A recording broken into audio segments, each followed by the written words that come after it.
know this isn't funny, but it kind of is funny.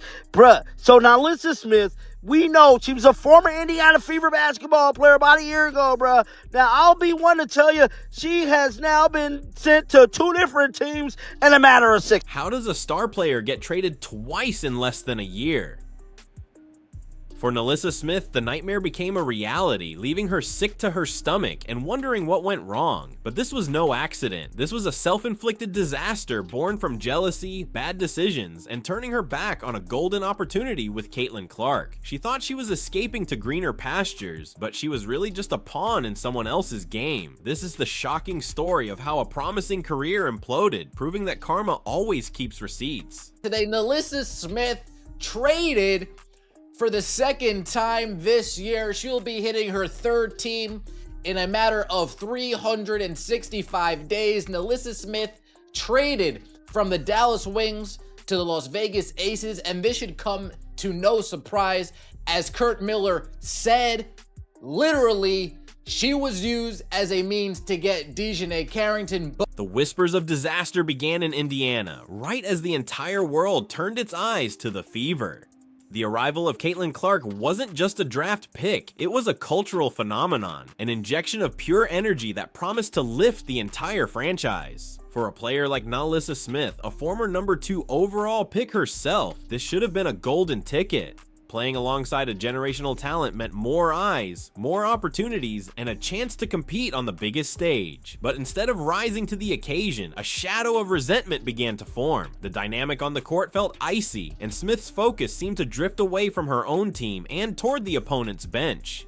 So this was not on my bingo card because truthfully, I don't really understand this trade. I never would have seen this coming. As a matter of fact, I don't think NaLyssa Smith saw this coming as she posted to Twitter, "Sick to my stomach, dog. Never seen this coming, but I love you, Dallas Nation. Thank you for everything." That's because her girlfriend DiJonai Carrington played for a rival team. While Clark was taking hard fouls and getting physically battered, Smith often appeared passive, failing to defend her rookie teammate. The optics were terrible. In one infamous moment during the playoffs, Carrington jabbed Clark in the eye and was later seen laughing about it on the bench with Smith. It was a visual that screamed divided loyalties. Her actions off the court were even louder. She scrubbed any mention of the Indiana Fever from her social media bio, a modern-day signal for demanding a trade. She wanted out, and she was about to get her wish, but what she would find on the other side was far from the paradise she imagined. So NaLyssa Smith just got traded to the Las Vegas Aces because she was stinking it up so bad on the Dallas Wings, and now her and DiJonai Dirty Mustard Carrington can't scissor by the pool late at night before games anymore. We tried to tell you, NaLyssa Smith, this is the beginning of The trade to the Dallas Wings was painted as a storybook move. Smith was finally united with Carrington, creating what they likely hoped would be the WNBA's next power couple. She had escaped Clark's shadow and landed in a situation seemingly built for her. However, the dream was a facade. The crushing truth was revealed by the Wings' own coach, Curt Miller, who admitted that acquiring Smith was primarily a strategic move to make it easier to sign their real target in free agency, DiJonai Carrington. Smith wasn't the prize, she was the bait. She was a pawn in a larger game, and she didn't even know it. Her big move wasn't a testament to her value, it was a calculated maneuver where she was simply a stepping stone to someone else. And this stunning revelation was only the beginning of her troubles. The way that the WNBA is going, it is going up tempo, it is going fast. We are seeing these young rookies starting to really dominate in this league that is like kind of shifting into a different direction. And NaLyssa Smith is kind of the opposite of that. She has quite like a slow release time. She doesn't run up and down the court quickly, like she's pretty slow in fast breaks. She doesn't really have much. The dream of a WNBA power couple quickly dissolved into a statistical nightmare. In Dallas, Smith's performance didn't just dip, it plummeted into a career-altering nosedive. The numbers tell a brutal story. In Indiana, alongside Clark, she was a solid contributor, putting up respectable stats. But in Dallas, her production evaporated. Her scoring average was nearly cut in half, dropping to a dismal 6.7 points per game. Her rebounding, once a strength, shrank to under 5 boards a game. Her minutes were slashed, transforming her from a star starter to a high-priced bench warmer. The team itself was a disaster, stumbling out of the gate to a horrifying 1-11 record. The greener grass she had chased was dead on arrival. Just when it seemed things couldn't get any worse, her phone rang, and the news it carried would send her career into yet another devastating tailspin. All you had to do was work on your game. You could have played with Clark, the face of the league, the most attention you got, and now your career is on a downfall. You about to bounce from team to team and probably soon be out. It's all you care about is your relationship, man. You don't care about balling. As long as it's about DiJonai Carrington, that's all you care about. And this is exactly why you're sick to your stomach getting traded from the bottom. On June 30th, just 6 months after arriving in Dallas, NaLyssa Smith was traded again. Her reaction, posted for the world to see, was pure shock. "Sick to my stomach, dog. Never seen this coming." Really? You never saw this coming? You were averaging career lows on one of the worst teams in the league, and a trade blindsided you? That's like being surprised by the splash after cannonballing into a pool. The insult was compounded by what Dallas received in return. But my goodness, man. NaLyssa Smith. Yo. Man, talk about doing the Dallas a favor, fam. That is crazy work. Can y'all imagine a team with Paige Beckers and Juju on the same team? What in the world? If the Aces turn around and be a terrible team in 2026, woo! Oh, man, that's going to be crazy. That is going to be crazy work, man. They didn't trade her for another player. They traded her to the Las Vegas Aces for a 2027 first-round draft pick. She was deemed less valuable than a nameless, faceless player who won't even enter the league for 3 more years. She had become a ghost, a salary dump, a problem to be solved. We knew if we could get NaLyssa in a trade, that even more could get DiJonai through free agency too. So it all worked out, but a lot of work went into that. Did you guys hear all of his compliments of NaLyssa Smith? The compliments of her game, the compliments of her finishing ability, her rebounding ability, her mid-range ability, her defensive ability. Did you hear any compliments about her game, or did you hear, man, I knew if we could get NaLyssa in this shit show of a 4-team trade, then our main target in free agency, DiJonai Carrot Top Carrington, is more likely. But the most brutal twist of fate wasn't just being traded, it was who she was being traded away from. The very relationship that had seemingly torpedoed her time in Indiana was now fractured by the cold, hard reality of the business. She had sacrificed a prime role on an ascendant team to be with her girlfriend, only to be shipped out of town less than a season later. Carrington's public response to her girlfriend's career being upended, a single broken heart emoji. Y'all, look at this. What is going on in Dallas? Dallas just traded NaLyssa Smith over to the Aces. And she tweeted saying she's sick to her stomach over this trade because they blindsided her. She had no idea this was coming, obviously, but she literally went to Dallas to go play with her girlfriend, DiJonai. And now they traded her.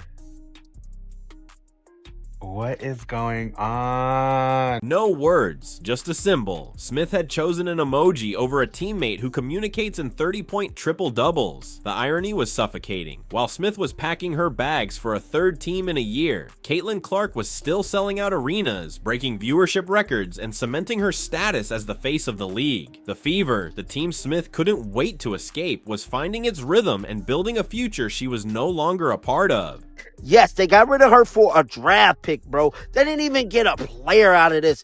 I don't know, but I'm telling you right now, this is looking spooky. And it's looking like, allegedly, this could be a locker room situation. A trade like this, quick, fast, on and on. But one thing I can say, a trade like this happening means to tell me there was a reason behind the trade. And I'm telling you right now, I'm going to watch this story like a hawk. This rapid decline from a respected starter to unwanted baggage isn't just bad luck, it's a pattern. 2 different front offices, 2 different coaching staffs looked at NaLyssa Smith and decided she wasn't worth the trouble. When a player is moved that quickly, it's rarely just about what happens on the court. It points to something deeper. Issues with attitude, professionalism, or being a difficult presence in the locker room. The whispers grew louder when fans noticed a strange coincidence. The Dallas Wings, the team that was 1-11, suddenly started to look more competitive and even win a few games right after Carrington was benched with an injury. It suggested the drama surrounding the couple was a drain on the entire organization. Wish they did. No idea. You just wake up one day after having established a life somewhere, and now you have to go somewhere else and play with a new team. Like, this is crazy. And while that's just like the life of a professional athlete, this is how it's been done for years. And I think the same thing every single time. I just can never get over it because like there is pretty much no other job where that is acceptable. Like where you can just do that. Granted, I don't work in the corporate world, but I'm assuming in like a corporate job, if they want to relocate you to a different, out of state, they gotta like tell you, right? Like you have to like be okay with that, I'm pretty sure. I don't know, man. And then for NaLyssa Smith to have been playing with DiJonai Carrington, her girlfriend, so now that family's broken. The whispers eventually turned into roars, and the entire league started to take notice. This was no longer just fan speculation. It was a clear verdict on her value. Analysts began to pick her game apart, pointing out flaws that her attitude had previously overshadowed. They noted her slow release on her jump shot and her inability to keep up with the league's faster, more dynamic pace, the very style of play that Caitlin Clark was championing. Her game hadn't evolved, it had stagnated. It's not as if NaLyssa Smith was contributing in a heavy way toward winning, either there or in her last stop with Indiana, and they get a first-round pick in what is to be a loaded draft in return. From the Aces side of things, it seems like a move to try to remain in contention, but I'm not sure how much it's going to work out because Smith can't shoot the ball, defensively has problems. We'll see if she can thrive next to Asia. While playing in Indiana, her talent was enough to mask some of these issues. But in Dallas, with no superstar to draw defensive attention, her weaknesses were exposed for everyone to see. The ultimate proof was in the trade itself. A starting caliber player in her prime doesn't get traded for a pick 3 years away unless the league has collectively decided she's damaged goods. Her reputation had plummeted faster than her stats. Like she does not have a consistent cohesion and where she plays and performs really well from night to night. There was an in-game interview with Kurt Miller where he kind of let it slip that getting NaLyssa might have been like a carrot to dangle for acquiring DiJonai Carrington, who he really wanted, who, by the way, also hasn't been really performing really well with the Dallas Wings. And as a matter of fact, since she has been benched and she is out with an injury, the Dallas Wings have actually started winning a bit more. So now Smith lands in Las Vegas, a championship caliber team known for its veteran leadership and winning culture. On the surface, it looks like a low-risk, high-reward move for the Aces. They're betting they can succeed where 2 other teams have failed, hoping to fix her and unlock the potential she once showed. But this is a monumental gamble. Is this a stroke of genius, or are they inviting a ticking time bomb into their locker room? The biggest red flag remains Smith's own mindset. Not surprised. She's just not a good basketball player. I think she has potential, but she chooses to play a certain way and it just don't translate. I think the people were right about her, huh? They got rid of her and it was a good decision. She don't play hard. She don't. She plays when she feels like it. When she feels like it, she's pretty good. When she don't feel like it, she really don't feel like it. That's why I don't have much faith in NaLyssa Smith. Her sick to my stomach tweet revealed a player who sees herself as a victim, not as the architect of her own demise. A player who can't take accountability is a player who can't change. Until she acknowledges that her choices, not bad luck, led her here, she is destined to repeat the same mistakes. Vegas isn't just betting on her talent, they're betting on her ability to finally grow up. So what did NaLyssa Smith actually throw away? Let's imagine the alternate reality she abandoned. Had she embraced her role in Indiana, she would be a key starter on the most watched team in the history of women's basketball. Every game would be a primetime event, every playoff run a national spectacle. The Caitlin Clark effect would have lifted her boat along with everyone else's, opening doors to endorsements and a level of fame she could only dream of now. She would be known as a winner, a crucial piece of a legendary team. Instead, she chose a different path. Her name is now synonymous with drama, a cautionary tale whispered in locker rooms. She traded a potential dynasty for a 6-month stint in Dallas that ended in humiliation. She didn't just choose another team over the Fever, she chose obscurity over a legacy. That ghost of a golden future of what could have been will likely follow her for the rest of her career. It all paints a picture of a player at a career-defining crossroads. NaLyssa Smith's story has become a stark reminder that talent alone is never enough. She had a front-row seat to basketball history in Indiana, a chance to be part of a movement that was changing the sport forever. But she let ego, jealousy, and her off-court relationship cloud her judgment. She chose to align herself with someone known for poking opponents in the eye, rather than a teammate who could have elevated her to legendary status. She demanded a way out of a golden opportunity, only to find herself lost in the wilderness. Now, as she heads to Las Vegas, the question looms large. Will this be the wake-up call that forces her to mature and focus on her craft? Or is this the final chapter in the cautionary tale of a player who had it all and threw it all away, learning the hard way that in the game of basketball and in life, karma always gets the last shot?